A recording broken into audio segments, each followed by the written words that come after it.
When the coronavirus pandemic hit New York in March, a dedicated team of experts from SOMOS Community Care quickly took charge to help those affected the most, many of them with large populations of Latinos and African Americans, communities hit hard by the pandemic.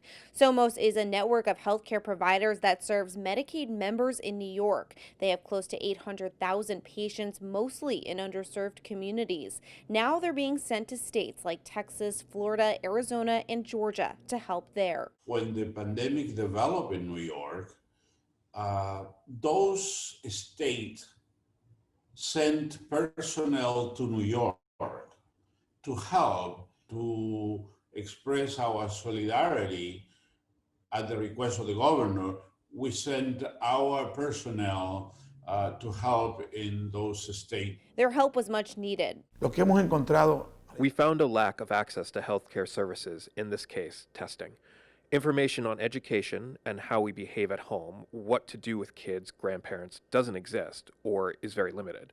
That's why we have this problem that so many people are getting infected in these places, because people haven't been educated about the situation as they were in New York. SOMOS has treated over 3,500 patients in Houston, Texas. Many had been struggling to get a testing appointment before they showed up.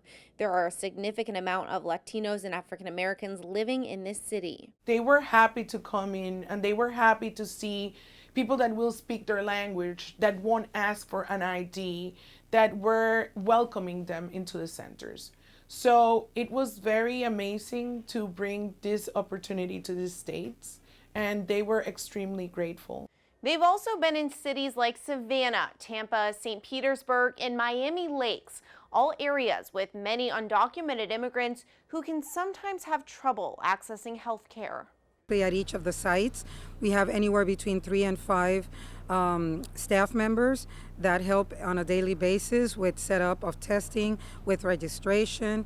All of SOMOS' services have been free. In addition to health care, they've also helped to distribute meals and set up a 3-language call center for people to distribute information during the pandemic. Emily Druby, Currents News.